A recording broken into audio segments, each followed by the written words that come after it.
and I will not cease to be the greatness that I am.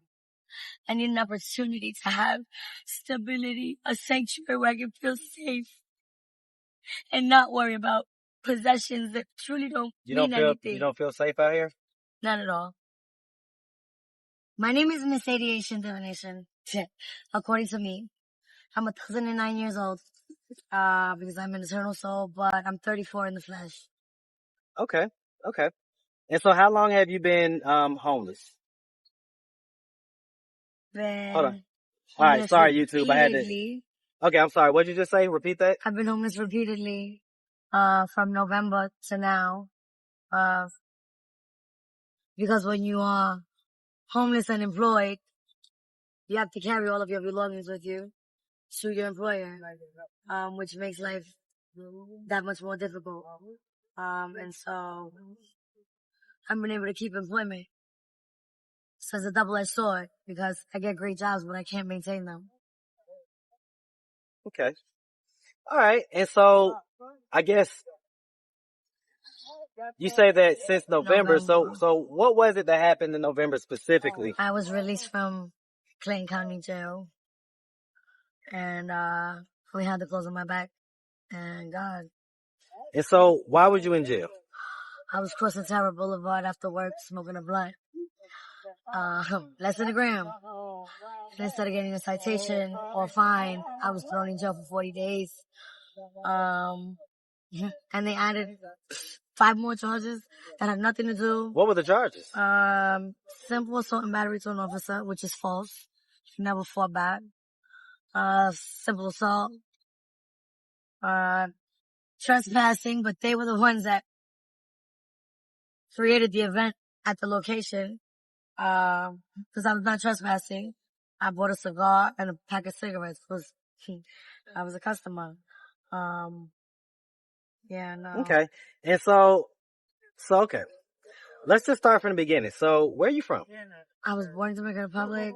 I am a citizen. I was raised in New York. I came here from Mexico.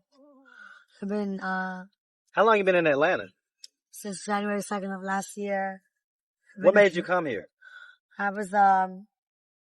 been sexually, human, trafficked, exploited, whatever it is that they call it.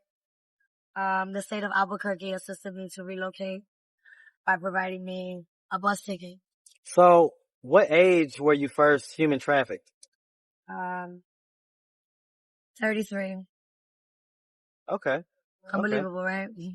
You would think I know better. Yeah, I got snatched up. So I was about to say, how did it happen? You say you were snatched up? I witnessed something, and it made me a target. And I look very animated, and I am when I'm, jolly and in my better self. So I don't come off as a 34-year-old woman. What did you witness?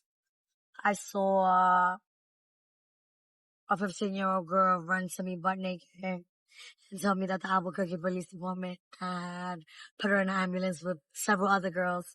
And so I gave her the clothes off my back and did my best to hide her from the police and the ambulance that were looking for her, along with some civilians, but they were not civilians at all. Some kind of drug cartel or a sex crime organization. And so I became a target due to they saw me, and so exposure. Okay. And so did you grow up in New York, you said? I grew up in the Bronx for 17 years. Okay, so let me ask this. So growing up, did you have both your mother and your father in the household? My parents are still married. Okay. And so how many brothers and sisters do you have? One through marriage. I have a younger brother. Okay. My polar opposite. My parents' pride and joy. Okay, and so let me ask this. So growing up, would you say that you had a fairly normal childhood? Absolutely not. Why not? I come from functional dysfunctional. I know what it is to value the opportunities that America presents because coming from a third world country, they just don't exist.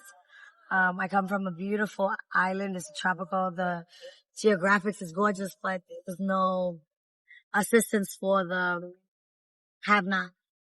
So there's a big gap in economical classes, which creates savage behavior because, the lights still go off, when there's no electricity. Well, I get that, but I mean, you said you grew up in the Bronx, right? Yeah, growing up in the Bronx, many opportunities. Go to public school, but you can still get culture and diversity. My parents were workaholics, so therefore I was always in some kind of activity. You talking about like street activity or you talking about school No, activity? I was an honor student until Okay. like the 4th grade. So did you go to high school? Yes, And did you graduate? I was kicked out because of behavior.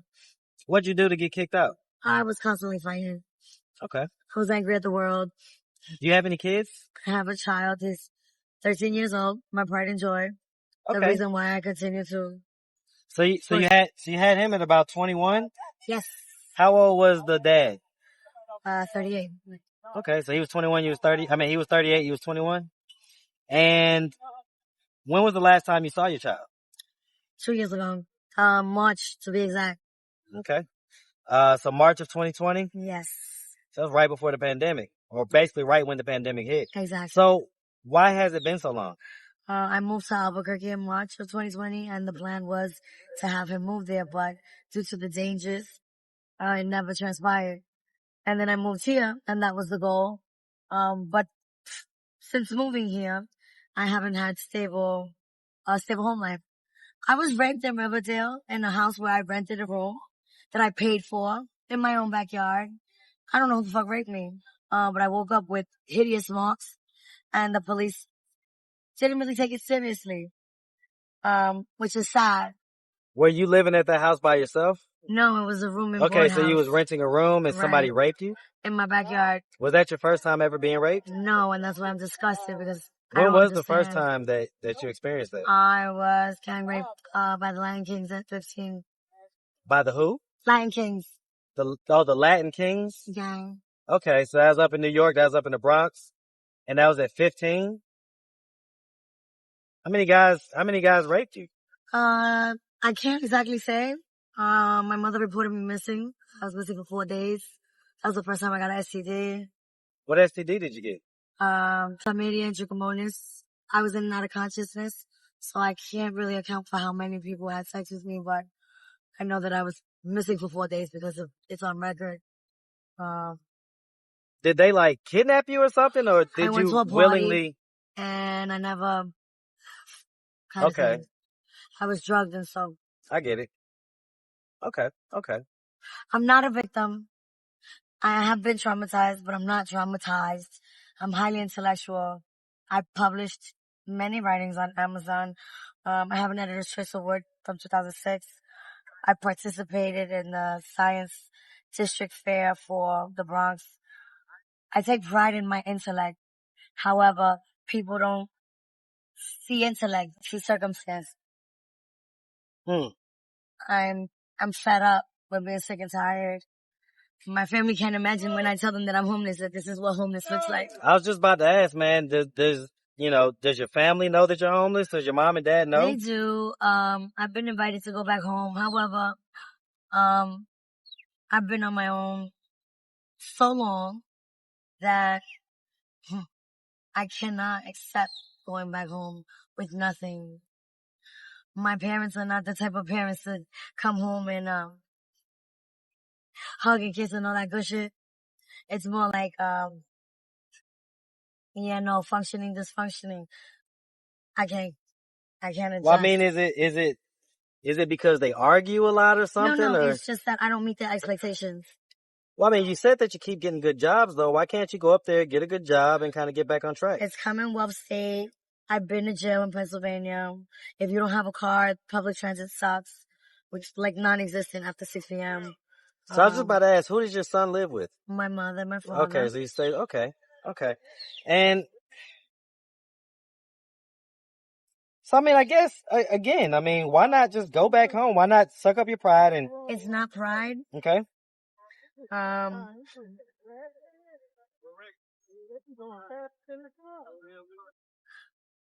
I can't accept failure as an option.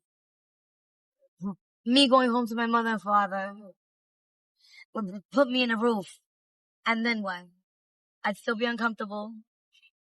I still would be restricted because my parents have curfew and all these other things, and I'm 34. I understand that there's respect, but I know what family looks like. I think some people would say that you could just have a plan to be there temporarily and kind of suck it up. So maybe you have a plan to be there for 6 months or whatever. You build up your money base, you go get your own spot. And so you know just what kind of I have to call suck it that? up for a little while. Conforming, settling, accepting failure within self. That's not an option. I get it, but I mean, some people will call this state of where you're at failure. Nope, because I haven't failed. I'm not my circumstances. This is temporary. It's frustrating, but I'm able to work. I'm able to say the circumstances having all of this, which is nothing, but it's necessary. Okay. And so you were saying earlier that, as a woman out here, a lot of guys are just trying to basically have sex with you. Yes, it's disgusting. Are Because they I don't trying to solicit sex. Are they trying to pay you for sex or? All kind of things. Some of them blatantly disrespect me and just offer me dick. Some of them offer me money for sex, but I'm not soliciting sex. And you were saying that some guys offer a place to stay, but it's on a condition of giving sex? Right. And so that's nothing that you've ever considered? That's not something I'm interested in. Have you done it before? I stayed with someone that offered me assistance. And that's how I ended up in Atlanta Rescue Mission with this mark on my face. No one should be controlled or manipulated in order to feel assisted. I know what it is to help. In my YouTube channel, that's what I discuss. That's what I give. Unconditional love. Oh, shout out your YouTube channel, by the way. It's called Welcome at Smile. Thank you. It's been up for a year.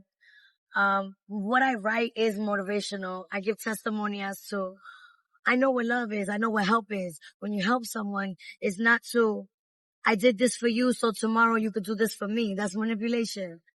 That's leverage. To help someone is, I'm going to do this because it is going to assist you to be the better version of yourself that I know you are capable of, without any intent of cashing in or pulling it up in the future to gain from it. I got you. All right. So listen, I mean, if anybody out there, well, I'm going to ask 2 questions. The first is, I'm going to ask 3 questions. One, if you could get in a time machine and go back to any age that you was ever, and if you had just 30 seconds to give yourself any piece of advice, what age would you go back to and what advice would you give yourself? I'll be very honest. I wouldn't take any of it back. Regardless of how hard it's been. What I will say is this. I'm multi-talented. Highly intellectual. I create contracts. I'm an independent contractor. I'm not too prideful to clean your toilet or wipe your ass. I have the credentials to do so. I speak 3 languages fluently. I am not my circumstances, and I don't understand why my circumstances create limitations or stipulations as to what it is that I'm capable of. Because they're just circumstances. This too shall pass. And I will not cease to be the greatness that I am.